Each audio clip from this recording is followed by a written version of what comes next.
السلام علیکم، کیسے ہیں دوستو؟ امید کرتی ہوں کہ آپ سب اللہ کے فضل سے ٹھیک ہوں گے اور اللہ تعالیٰ ہمیشہ آپ کو خوش اور آباد رکھے۔ پارہ نمبر 3 ہے اور سورہ بقرہ ہی کی آیت نمبر 259۔ اور جب عرض کی ابراہیم علیہ السلام نے، اے میرے رب مجھے دکھا دے تو کیوں کر مردے جلائے گا، یعنی زندہ فرمائے گا۔ آج کا واقعہ اسی آیت کے بارے میں ہے، یعنی اذ قال ابراہیم رب آرنی کیف تحیی الموتی قال اولم تؤمن قال بلی ولکن لا یطمئن قلبی قال فخذ اربعۃ من الطیر۔ یعنی یہ واقعہ حضرت ابراہیم علیہ السلام کے بارے میں لکھا گیا ہے۔ مفسرین لکھتے ہیں کہ ایک دفعہ سمندر کے کنارے حضرت ابراہیم علیہ السلام بیٹھے تھے کہ انہوں نے دیکھا کہ ایک آدمی کی لاش پڑی ہے۔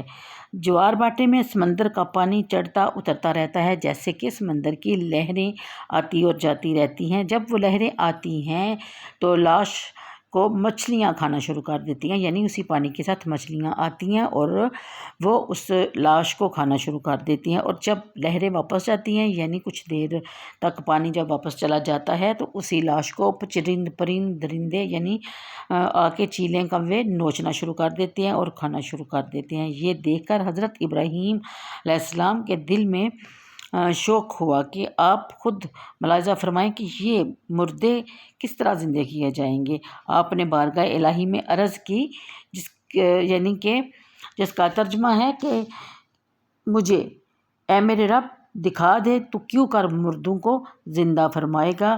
اللہ تعالیٰ کی طرف سے ارشاد ہوا کہ کیا تجھے یقین نہیں؟ عرض کی یقین کیوں نہیں، مگر میں یہ چاہتا ہوں کہ میرے دل کو قرار آ جائے۔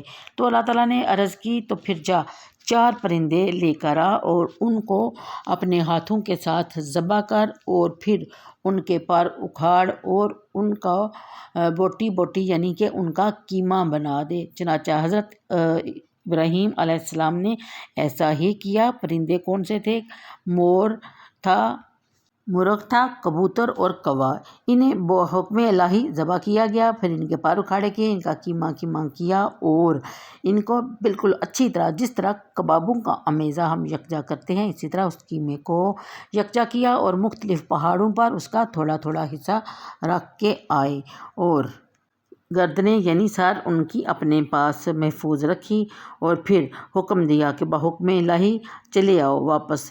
کیا دیکھتے ہیں کہ پر جو ہیں وہ بھی اڑتے چلے آ رہے ہیں اور گوشت میں سے علیحدہ علیحدہ اجزاء، ہر یعنی مرغ کے علیحدہ، مور کے علیحدہ، کوے کے علیحدہ، کبوتر کے علیحدہ، ان کی آنکھوں کے سامنے سب ذرے علیحدہ علیحدہ ہوئے اور اپنے اپنے سروں کے ساتھ آ کے مل کھڑے ہو گئے۔ یہ دیکھ کر حضرت ابراہیم علیہ السلام کے دل کو سکون آ گیا اور یہ بھی ثابت ہو گیا کہ وہ مستجاب دعوات تھے، یعنی کہ ان کی دعائیں بھی قبول ہوتی تھی۔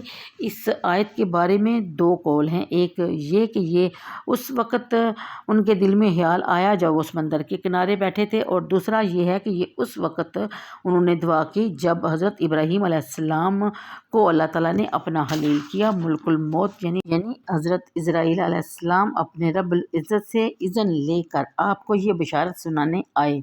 آپ نے بشارت سن کر اللہ کی حمد و ثنا کی اور ملک الموت سے فرمایا کہ اس خلت کی علامت کیا ہے۔ انہوں نے عرض کیا کہ یہ اللہ تعالیٰ آپ کی دعا قبول فرمائے اور آپ کے سوال پر مردے زندہ کرے۔ تب آپ نے یہ دعا کی، باقی اللہ تعالیٰ بہتر جانتا ہے۔ علماء کرام نے یہی درج کیا ہے۔ تو یہ تھا مختصر سا واقعہ جو کہ میں نے آپ کے ساتھ شیئر کیا۔ انشاءاللہ پھر اگلے واقعہ کے ساتھ آپ کی خدمت میں پھر حاضر ہوں گی۔ اللہ حافظ۔